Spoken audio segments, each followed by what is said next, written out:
লেখিকা কল্পনা চক্রবর্তীর তিতির।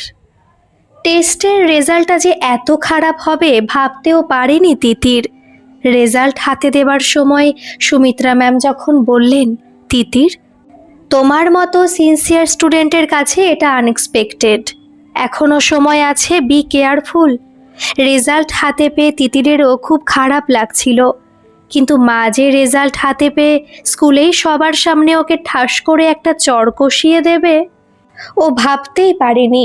খুব যে ব্যথা করছে তা নয়, কিন্তু রাগে দুঃখে অপমানে ওর ভেতরটা ঝা ঝা করছে। বন্ধুরা নিশ্চয়ই এটা নিয়ে আড়ালে হাসাহাসি করছে। পাশে সৃজন ছিল, নির্ঘাত এতক্ষণে হোয়াটসঅ্যাপে মেসেজটা ছেড়ে দিয়েছে। মাটা যেন কি আজকাল সব সময় ক্ষেপে থাকে, কি প্রবলেম কে জানে। অলওয়েজ শাসন আর শাসন। তিতু এটা করো না, ওটা করতে নেই, সব কিছুতেই প্রবলেম। তার উপর কথায় কথায় পাশের ফ্ল্যাটের রিকুদির সাথে কম্পেয়ারিং। রিকুদি আইসিএসসি আর আইএসসিতে টপার, মেডিকেল স্টুডেন্ট। পাড়াতে এখন ফেমাস রিকুদি। ওদের এই পাড়াটা বেশ পুরনো ও বড়। বিভিন্ন জাতের এবং বিভিন্ন জীবিকার মানুষের বাস এখানে। ইদানিং অবশ্য প্রচুর ফ্ল্যাট বাড়িও গড়ে উঠেছে পুরনো বাড়িগুলো ভেঙে, যার জন্য অনেক নতুন নতুন মানুষেরও ইদানিং আগমন হয়েছে। তবু এখানের মানুষগুলোর মধ্যে বেশ একতা আছে, একে অপরের বিপদে আপদে সব সময় আছে। কিন্তু ছেলে মেয়েদের পড়াশোনার ব্যাপারে ভেতরে ভেতরে ভীষণ কম্পিটিশান। তিতিরের মার তো অলওয়েজ একটাই কথা, রিকুদির মতো হবার চেষ্টা করো। তিতির ভাবছে ও যে পড়াশোনাতে খুব উইক, তা নয়। স্কুলে রেবেকা মন্টি ওর থেকেও উইক, তবু ওদের রেজাল্ট ভালো হয়েছে ওর থেকে। এটা কি ওর কাছে কম এম্বারেসিং? কিন্তু মা সেটা একবারও ভাবলো? শুধু স্ল্যাপ করাই নয়, সবার সামনে কি রকমভাবে বলল, সবসময় ফোন আর ফোন, দিন রাত হোয়াটসঅ্যাপ আর ফেসবুক। কি করে রেজাল্ট ভালো হবে? ফেসবুক হোয়াটসঅ্যাপ, ফোন হাতে নিলেই তো মায়ের চিৎকার। অলওয়েজ খালি পড়া পড়া আর পড়া। এক্সাম শেষ হতে না হতেই কোচিং স্টার্ট। কোচিংয়ে সেদিন এমিলিকেও বলল, কি রে, কি পড়ছিস? অমনি কস্তুরী বলল, ধুর, পড়া এখনো স্টার্টই করিনি। তারপরই বলল, এই তিতির, পদ্মাবত দেখেছিস? কাল অ্যাক্রোপলিসে গিয়েছিলাম, মুভিটা যা হয়েছে না ফাটাফাটি, আর রণবীরকে যা লাগছে না, রিয়েলি অসম। শান্ত বলেই দিল, ধুর, টেস্টের রেজাল্টটা হাতে না পেলে পড়া স্টার্টই করব না। বনিটা তো আবার টেস্ট দিয়েই প্যারেন্টের সাথে সিঙ্গাপুর ট্যুরে গেছে। তিতির ভাবলো সবাই কি সুন্দর রিল্যাক্স মুডে আছে, অথচ ও একটু টিভি খুললে বা ফোনে গেম খেললে বা ইউটিউবে একটা কিছু দেখলেই মা একেবারে রেগে ফায়ার। শুধু কি তাই, একটু যেই ল্যাপটপটা নিয়ে বসে অমনি 10,000 কোয়ারি। মাটা দিন দিন আনবেয়ারেবল হয়ে যাচ্ছে। বন্ধুরা সবাই ফোনে গল্প করছে, হোয়াটসঅ্যাপে চ্যাট করছে, অ্যামাজন প্রাইম ডাউনলোড করে ল্যাপটপে ভালো ভালো মুভি দেখছে, এখানে ওখানে পার্টি করছে। আর ও যদি কাউকে হোয়াটসঅ্যাপে একটা মেসেজ করেছে বা ফেসবুকে একটা ছবি আপলোড করে, তাহলেই মা এমনভাবে তাকায় আর ডিটেকটিভদের মতো জেরা করতে শুরু করে। এই তো সেদিন আহেলির ড্যাড ওর বার্থডেতে একটা পার্টি দিয়েছিল, বন্ধুরা সবাই গেছে, শুধু ওকে কিছুতেই যেতে দিল না অনুজা। স্কুলে সেই নিয়ে কত হাসাহাসি করলো সবাই। আহেলি মুখ বেঁকিয়ে শ্রাগ করে বলল, হু, ছাড় তো, যত সব মিডল ক্লাস সেন্টিমেন্ট। অথচ মিতিরের বেলায় ও যখন তখন টিভিতে কার্টুন দেখছে, মা বাপির ফোন নিয়ে গেম খেলছে, ওকে কেউ কিছু বলে না। কিন্তু তিতির কিছু করলেই মা একেবারে ফিউরিয়াস। আসলে মা বাপি দুজনে মিতিরকে ভালোবাসে, ওকে কেউ চায় না, কেউ ভালোবাসে না। অভিমানে বুকটা ভারী হয়ে গেল, চোখে জলে ভরে উঠল, মনে মনে ফুঁসে উঠল তিতির, চাই না, কাউকে চাই না আমার। কাঁদতে লাগলো, কেঁদে কেঁদে একসময় ঘুমিয়ে পড়ল। হঠাৎ একটা টকটক আওয়াজে ঘুমটা ভেঙে গেল তিতিরের। প্রথমটা বুঝতে পারল না কোথায় আছে, একটু ধাতস্থ হতে বুঝলো নিজের বেডরুমে শুয়ে আছে ও। ঘরের ছোট্ট নাইট ল্যাম্পটা জ্বলছে, জানলা দুটোর পর্দা টানা, পায়ের তলায় রাখা কম্বলটা বুক পর্যন্ত টানা। তার মানে মা এ ঘরে এসেছিল। টেবিল ক্লকটার দিকে তাকিয়ে দেখলো প্রায় 7টা। ডিসেম্বরের শেষ, শীতটা অন্য বছরের তুলনায় এবারে অনেক বেশি। কলকাতায় মাঝে মাঝে 10 ডিগ্রিতে নেমে যাচ্ছে। রেজাল্ট বেরোবে বলে সকালে স্কুলে যাবার সময় ভালো করে খাওয়া হয়নি। অনুজা টিফিন দিয়েছিল, কিন্তু স্কুলে গিয়ে রেজাল্টের ব্যাপারটা টের পাওয়ার পর আর টিফিন মুখে দিতে ইচ্ছে করেনি তিতিরের। Tiffin box খোলেইনি। বিকেলে ফিরে তো খাবার প্রশ্নই ওঠে না। অনুজার যা মূর্তি তখন। এখন খিদেতে পেটের ভেতরটা চিনচিন করে উঠল। বেশ খিদে পেয়েছে। খাবার জন্য অনুজা ডাকেনি ওকে। এটা ভেবে আবার চোখে জল এলো তিতিরের। তখনও আওয়াজটা একটানা হয়েই চলেছে। একটু ভাবতেই বুঝলো আওয়াজটা ওদের সামনে রাস্তার ওপারে 3তলার ফ্ল্যাটের সমিত কাকুদের ফ্ল্যাট থেকে আসছে। সমিত কাকুর স্ত্রী কেয়া কাকিমা মেন্টাল পেশেন্ট। পাগল নয় ঠিক, ডিপ্রেশনের পেশেন্ট। এমনিতে খুব চুপচাপ থাকেন, কখনো কখনো বেশ নর্মাল কথাও বলেন, আবার কখনো কারো সাথে কথাই বলেন না, কারো কোনো ক্ষতি করেন না, কিন্তু কখনো কখনো হঠাৎ চিৎকার করে ওঠেন, বাঁচাও, ওকে বাঁচাও বলে। আবার কখনো দরজায় এক নাগাড়ে টোকা মারেন আর বিড়বিড় করে বলেন, দরজাটা খোল না বিট্টু। সেই সময় কেউ গিয়ে কাছে দাঁড়ালে এমন অসহায় করুণ স্বরে বলেন, দেখেছো এত করে বলছি তবুও বিট্টু দরজাটা খুলছে না। কেয়া কাকিমার সেই করুণ স্বরে অনেকেরই চোখ ছলছল করে। তিতিরের মা একদিন ওর বাবাকে বলছিল, জানো, কেয়াদের দিকে তাকালে বুকটা ভেঙে গুড়িয়ে যায়, ওর কষ্ট সহ্য করা যায় না। তিতির তখন 6-এ পড়ে। সমিত কাকুর ছেলে রানাদা তখন ইঞ্জিনিয়ারিং কলেজের লাস্ট ইয়ারে। খুব ব্রাইট ছেলে, সমিত কাকুদের একমাত্র সন্তান। ওকে নিয়ে ওদের সংসার খুব সুখের ছিল। তখন তিতির অত বুঝতো না। পরে মা বাপির আলোচনায় শুনেছে রানাদা ওর কলেজের ক্লাসমেটের সাথে প্রেম করত। কেয়া কাকিমা ব্যাপারটা জানতে পারেন। কেয়া কাকিমা নাকি ওই মেয়েটাকে ততটা লাইক করতেন না। রানাদাদের ব্রেকআপ হয়ে যায়। এক্ষেত্রে মেয়েটা নাকি সরে গেছিল। রানাদা ওর লাভারের এই চলে যাওয়াটা অ্যাকসেপ্ট করতে পারেনি। 21 বছরে রানাদা সেই অভিমানে সুইসাইড করে। একমাত্র সন্তান রানাদার মৃত্যুটা সমিত কাকুদের সুখের সংসারটা তছনছ করে দেয়। রানাদার মৃত্যুর জন্য সবসময় নিজেকে দায়ী মনে করেন কেয়া কাকিমা। অপরাধ বোধে এবং একমাত্র সন্তানের বিচ্ছেদের যন্ত্রণা সহ্য করতে না পেরে উনিও একবার সুইসাইড করার চেষ্টা করেন ঘুমের ওষুধ খেয়ে। প্রাণে বেঁচে যান, কিন্তু তারপর থেকে কেমন অসংলগ্ন ব্যবহার করেন। ছেলের অকাল মৃত্যুর শোকে যন্ত্রণায় পাথর হয়ে গেছেন সমিত কাকু। তার উপর কেয়া কাকিমার এই অবস্থা। কেয়া কাকিমা একেবারে বাচ্চাদের মতো বিহেভ করেন। খুব ভালো একজন সাইকিয়াট্রিস্টের আন্ডারে কেয়া কাকিমার চিকিৎসা চলছে। উনি বলেছেন কাকিমাকে একেবারে নর্মাল পরিবেশে নর্মাল মানুষদের মাঝে রাখতে, তাহলে আস্তে আস্তে উনি শোকটা কাটিয়ে নর্মাল হতে পারবেন। সমিত কাকু অত ভালো চাকরি করতেন, ভিআরএস নিয়ে নিয়েছেন। বাড়িতে কাজের লোক আছে, তাও সমিত কাকু সবসময় আগলে রাখেন কাকিমাকে। তিতিরের এখনো মনে পড়ে সমিত কাকু কাকিমা কি হাসি খুশি স্বভাবের ছিলেন, আর দেখতেও কি সুন্দর ছিলেন। কিন্তু একটা শোক পুরো পরিবারটাকে স্পয়েল করে দিয়েছে। তিতিরের দিদিমা বলে, সন্তান শোকের থেকে বড় শোক আর নাকি হয় না। মানুষ সব শোক সহ্য করতে পারে, কিন্তু সন্তান শোক অসহনীয়। সমিত কাকু কেয়া কাকিমাকে দেখলে আগে খুব কষ্ট হতো তিতিরের, কিন্তু এখন ওদের অসহায় মুখটা মনে করে রাগে ফুঁসে উঠল। বলল, রানাদা সুইসাইড করেছে, ভালো করেছে, বেশ করেছে। আহিলি ঠিকই বলে, আমরা বড় হয়েছি, গার্জিয়ানরা আমাদের সব ম্যাটারে এত ইন্টারফেয়ার করবে কেন? ঠিকই তো, মায়ের সব কিছুতেই বেশি বেশি। স্কুলে বন্ধুদের সামনে স্ল্যাপ না করলেই চলছিল না, বাড়িতে ফিরেও তো আমিও মরে যাব। সব সময় বকবে, ইনসাল্ট করবে, মারবে। একটা অসহ্য অসহায় রাগে ফুঁসতে থাকে তিতির। বলে, আমিও সুইসাইড করব, then they will get some lesson. মা বাপি সবাই কাঁদছে, হা উতাস করছে, অনুতাপে জর্জরিত হচ্ছে। ভাবতে অদ্ভুত একটা আনন্দ পেল তিতির। মনে হলো মায়ের উপর প্রতিশোধ নেবার এর থেকে ভালো পথ আর হয় না। ছাদের দরজার চাবিটা নিয়ে পা টিপে টিপে আস্তে করে ফ্ল্যাটের মেন দরজা খুলে লিফটে করে সোজা 5তলার ছাদে উঠে এলো তিতির। ঘরে পা দিয়ে অলিক নিজেকে একবার স্বাভাবিক রেখে ব্যাগ ল্যাপটপ যথাস্থানে রেখে জামা প্যান্ট ছেড়ে বাথরুমে ঢুকে গেল নীরবে। তিতিরের রেজাল্ট খারাপ হবার খবরটা ফোনে আগেই পেয়েছে।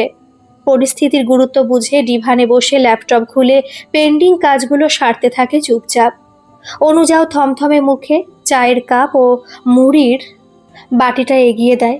অলিক অফিস থেকে ফিরে ভারী কোনো টিফিন খেতে চায় না। শুকনো মুড়ি নয়তো দুটো ক্রিম ক্র্যাকার, বিস্কুট, ব্যাস 10টার মধ্যেই রাতের খাওয়াটা সেরে নেয়।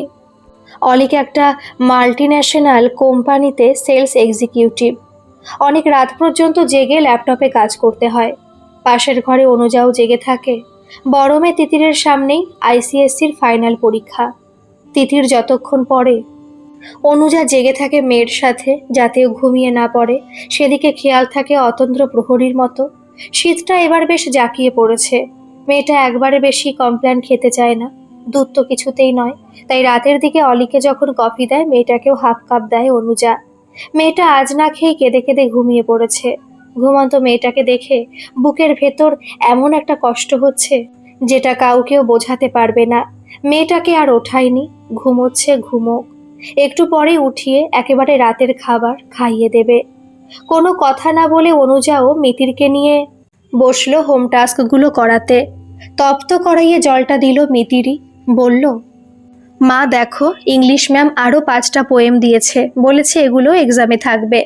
ব্যাস অমনি আগুনে ঘৃতাহুতি। রাগে ফেটে পড়ল অনুজা, গজগজ করতে লাগলো, তা দেবে না? 5 দিন বাদে পরীক্ষা, 15খানা আছে, আরও 5টা। বাচ্চাগুলোকে বিদ্যের জাহাজ বানাবে। নিজেরা এক একটা 1 নম্বরের ফাঁকিবাজ। স্কুলে কিচ্ছু পড়াবে না, সব বাড়ি থেকে তৈরি করে আনবে, বলেই ছেড়ে দেয়। কিছু বললেই আবার বলবে কোচিংয়ে পাঠিয়ে দিন। সবাই নিজের নিজের বাড়িতে এক একটা কোচিং সেন্টার খুলে রেখে দিয়েছে তো। ওদিকে ম্যাথসের মিস হতো, এক গাদা ম্যাথস দিয়ে রেখেছে। আমার হয়েছে যত জ্বালা। নাও তাড়াতাড়ি শেষ করো। ম্যাথসগুলো শেষ করে পোয়েমগুলো ধরবো।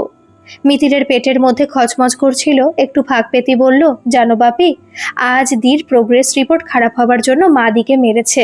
দি এখন। কথাটা শেষ করার আগেই অনুজা মিতিরের পিঠে কষে 2 চাপড় বসিয়ে দেয়, বলে, পাজি মেয়ে কোথাকার, পড়াশোনার নাম নেই, খালি বাদরামি। মিতির ভ্যা করে কেঁদে উঠতে ল্যাপটপ থেকে চোখ তুলে অলিক চাপা গলায় বলল, কি হচ্ছেটা কি? ওকে মারছো কেন? মারলে কি সব প্রবলেম সলভ হয়ে যাবে? তারপর ল্যাপটপটাকে সরিয়ে অনুজার দিকে অবাক দৃষ্টিতে চেয়ে বলল, তুমি তিতুকে মেরেছ, গায়ে হাত তুলেছ, তোমার কি মাথা খারাপ হয়ে গেছে? এখন যা দিনকাল, ছেলেমেয়েরা এই টিনেজে কিরকম সেন্টিমেন্টাল হয় তুমি জানো না? না, তুমি দেখছি, উফ, ইউ আর রিয়েলি ম্যাড। তিতিরকে মারার পর থেকে অনুজার মনটাও খচখচ করছিল। মনে হচ্ছিল কাজটা ঠিক হয়নি। মেয়েটার জন্য কষ্টে মনটা হুহু করছিল। কিন্তু অলিকের কাছ থেকে কথা শুনতেই অভিমানে বাকরুদ্ধ হয়ে গেল। 2 চোখে জলের প্লাবন নামলো। অবরুদ্ধ গলায় বলল, হ্যাঁ, সব দোষ তো আমার। তুমি তো তোমার অফিস আর কাজ ছাড়া কিছুই বোঝো না। ওদের পড়াশোনা, ভবিষ্যৎ, সমস্ত রেসপন্সিবিলিটি শুধু একা আমার।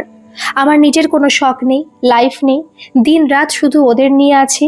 একটাই চিন্তা, কি করলে ওদের ভালো হবে, ওদের লাইফগুলো সিকিউরড হবে, আর আমি ওদের ভালোর জন্য একটু শাসন করলেই।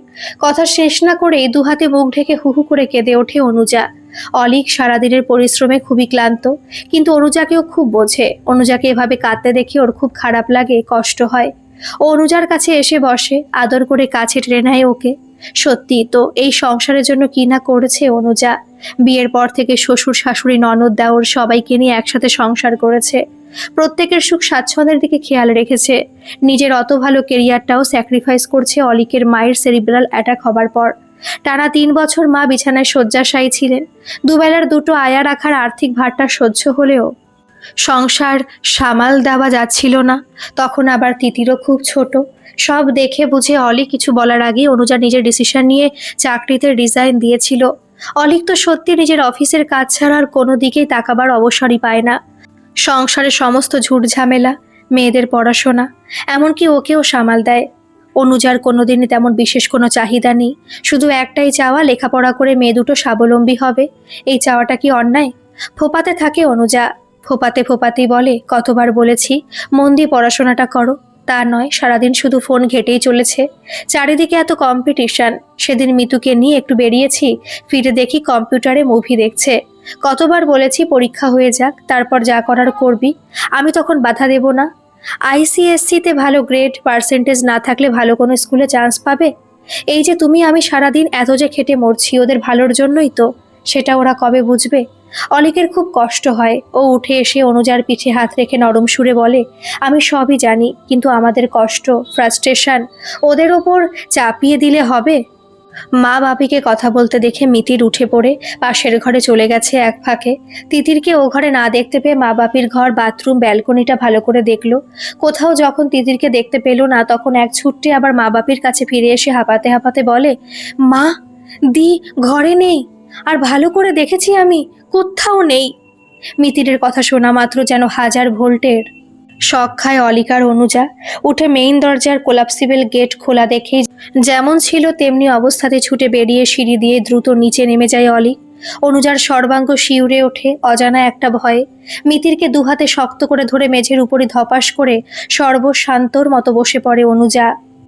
এর আগে তিতির একা কোনোদিন রাত্রে ছাদে আসেনি। অন্য সময় হলে ভয়েই মরে যেত। আজ মরার কথা ভাবতেই সব ভয় চলে গেছে। বিশাল ছাদটা একেবারে ঘুটঘুটে অন্ধকার। ছাদে লাইট আছে, কিন্তু সুইচে হাত দিল না তিতির। একটুক্ষণ পরে চোখটা সইয়ে যেতেই দেখলো ছাদটা একেবারে নির্জন। শীতকালে এ সময় ছাদে কারো থাকার কথাও নয়।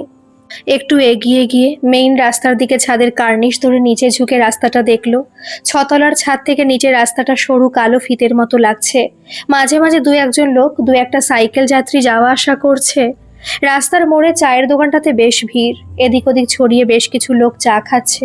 টুকটাক কিছু আওয়াজ বাতাসে ভেসে আসছে। বোঝা যাচ্ছে ওখানে জোরে জোরে কোনো বিষয়ে আলোচনা চলছে। সেটা শীতের নির্জনতার জন্য হতে পারে। কাছে কারো বাড়ি টিভি চলছে, তারও ছুটকো ছাটকা সংলাপ ভেসে আসছে। দূর থেকে একটা গানের সুর ভেসে আসছে। মনে হচ্ছে কোথাও গানের ফাংশন হচ্ছে। তিতিরের মাথায় এখন শুধু রাগ আর রাগ। কোনো কিছুই এখন ওকে টানছে না। শুধুই ভাবছে মা আর বাবিকে কিভাবে জব্দ করা যায়। এমন শাস্তি দিতে হবে যাতে মা বাপি বুঝতে পারে ওরা কত বড় অন্যায় করেছে। তিতির নিচে রাস্তার দিকে তাকিয়ে ভাবছিল, আর একটু পরেই ওর ডেড বডিটা রক্তাক্ত অবস্থায় ওখানে পড়ে থাকবে। মা বাপি অবাক হয়ে দেখবে, পাড়ার সব লোক এসে দেখবে আর বলবে, আহারে মেয়েটা কি ভালো ছিল। স্কুলেও খুব আলোচনা হবে। সবাই বলবে তিতিরের মা কাজটা মোটেই ভালো করেনি। ভালোবাসলে মা সবার সামনে এভাবে ইনসাল্ট করতে পারতো? বাপি তো অফিস থেকে ফিরে একবার ডাকতে পারতো ওকে, মার্কস কম হলো কেন। একবার তো জিজ্ঞেস করতে পারতো, মা যে এভাবে সবার সামনে, তার জন্য কি মায়ের একটু রিগ্রেট হচ্ছে? নিজের অজান্তে মায়ের মার খাওয়া গালটাতে হাত বোলালো তিতির। অমনি ওর চোখে মুখে একটা ক্রূরতা ফুটে উঠল। নিজের ডিসিশনে একটা হাসি ফুটে উঠল ওর মুখে। মরতে ওকে হবেই। কেউ ভালোবাসে না ওকে। ও ডেড বডি দেখে মা বাপি কষ্ট পাচ্ছে, কাঁদছে, শাস্তি পাচ্ছে দেখলে তবেই শান্তি পাবেও। নিষ্ঠুর একটা আনন্দ অনুভব করলো তিতির। ছাদের কার্নিশ ধরে ঝুঁকে আরো একবার রাস্তাটা দেখলো তিতির। রাস্তার দিকের কার্নিশটা 5 ইঞ্চি মতো চওড়া। আগে এখানে বসতে গেলে মা ভয়ে চেঁচিয়ে উঠত। একবারও জেদ করাতে একটু বসতে দিয়েছিল মিনিট দুয়েকের জন্য, কিন্তু মা তখন জাপটে ধরে রেখেছিল ওকে। আজ প্রথমে এক হ্যাচকায় বসে আস্তে আস্তে উঠে দাঁড়ালো কার্নিশের উপর। সমস্ত শহরটা ওর পায়ের তলায়। মনের মধ্যে অদ্ভুত একটা হিংস্র আনন্দ। এক্ষুনি পাখির মতো হাওয়ায় ভেসে যাবে ওর শরীরটা। একটু পরে মা বাপি পাবে চরম শাস্তি। তিতির একটা পা বাড়িয়ে দিল শূন্যে। আর ঠিক তখনই, বাঁচাও, ওকে বাঁচাও, আর্তনাদে থরথর করে কেঁপে উঠল তিতির। সঙ্গে সঙ্গে কার্নিশ থেকে নিজের অজান্তে ঝাঁপ দিল ছাদে। একটা তরল উত্তপ্ত লাভা স্রোত মেরুদণ্ড বেয়ে ওর সারা শরীরে ছড়িয়ে পড়ল। এই প্রবল শীতেও কুলকুল করে ঘামতে লাগলো তিতির। বুকের মধ্যে ধকধক শব্দটা এত জোরে হচ্ছে যে মনে হচ্ছে বুকটা ফেটে যাবে। একটা হাত দিয়ে বুকটা চেপে ধরলো। সারা শরীরে অসহ্য কাঁপুনি। কম্পনটা এত দ্রুত ছড়িয়ে পড়ল শরীরে, অবশ হয়ে গেল সারা অঙ্গ প্রত্যঙ্গ। ছাদের মেঝেতে শুয়ে পড়ল তিতির। বুকের কাঁপুনিটা একটু কমতে তিতির বড় বড় করে শ্বাস নিল। তখনই বুঝতে পারলো ওকে দেখে কেউ চিৎকার করেনি। ওটা কেয়া কাকিমার চিৎকার। এরকম চিৎকার এর আগেও তিতির বহুবার শুনেছে, কিন্তু আজকের মতো এমন প্যাথেটিক আর পেইনফুল কখনো মনে হয়নি ওর। মায়ের মুখটা আর কেয়া কাকিমার মুখটা যেন এক হয়ে মিশে গেল। কি মর্মান্তিক! ছোটবেলা থেকে বাপি, মা, বনুর সাথে কাটানো এক একটা মুহূর্ত চোখের সামনে ভেসে উঠল। বাপি মা কত পরিশ্রম করে ওদের দুই বোনের জন্য। শুধু ওদের কষ্ট হবে বলে মা নিজের অত প্রমিসিং কেরিয়ারটা বিসর্জন দিয়েছে। ওর আর বনুর পছন্দের সব খাবার কত যত্ন করে বানিয়ে দেয় মা নিজের হাতে। বাপি এত ব্যস্ত থাকা সত্ত্বেও ছুটির দিনগুলোতে ওদের নিয়ে আউটিংয়ে যেতই। এবারের বার্থডেতে ওকে ওর পছন্দের এত দামি ফোনটা দিয়েছে বলে পুজোতে নিজের জন্য কিচ্ছু কেনেনি মা। ওদের একটু শরীর খারাপ হলে সারা রাত বুকে জড়িয়ে জেগে বসে থাকে মা। সেই মা বাপি ও ডেড বডি দেখে গলায় দড়ি দিচ্ছে বা কেয়া কাকিমার মতো মেন্টাল পেশেন্ট হয়ে যাবে ভাবতে আতঙ্কে ভয়ে শিউরে উঠল তিতির। ছি ছি ছি, নিজের প্রতি ধিক্কারে মনটা ভরে গেল। প্রচণ্ড অনুশোচনা হলো ওর। ও শুধু মায়ের শাসনটাই দেখেছে, কিন্তু সত্যি কি ওর কোনো দোষ ছিল না? আরও একটু এফোর্ট আর অ্যাটেনশন তো দিতেই পারতো পড়াতে। বাপি সবসময় বলে try try and again try.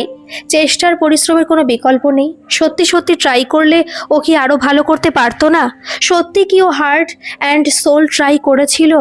কত ফাঁকি দিয়েছে, মাকে লুকিয়ে পড়ার সময় ল্যাপটপে মুভি দেখেছে, বন্ধুদের সাথে চ্যাটে ব্যস্ত থেকেছে। মনে মনে অনুশোচনায় জর্জরিত হতে লাগলো তিতির। ঠিক তক্ষুনি অনুজার অলিকের ব্যাকুল ডাকটা ওর কানে এলো। তিতিরের সারা মনে খুশির জোয়ার এলো যেন। ওই তো বাপি মা আমাকে খুঁজছে। চোখ তুলে আকাশের দিকে তাকালো। সারা আকাশ জুড়ে অসংখ্য তারার মেলা। ওর হঠাৎ মনে হলো পৃথিবীটা কত সুন্দর। মা বাপি বনুর জন্য বুকের ভেতরটা কেমন করে উঠল ওদের ছেড়ে থাকার কথা ভাবতেই। আবার চোখে জল চলে এলো। না না না, এমনটা কিছুতেই হতে পারে না। তিতির দ্রুত পায়ে তরতর করে সিঁড়ি দিয়ে নিচে নামতে লাগলো। মিতির দরজায় দাঁড়িয়ে তিতিরকে সিঁড়িতে নামতে দেখে চেঁচিয়ে উঠল, মা, দি। অনুজা আলুথালু বেশে ছুটে এসে জড়িয়ে ধরল তিতিরকে। ভয়ে মিশ্রিত কান্না জড়ানো গলায় বলল, রাতের বেলায় একা একা ছাদে গেছিলি কেন রে মাম? আমরা যে তোকে খুঁজছি সোনা।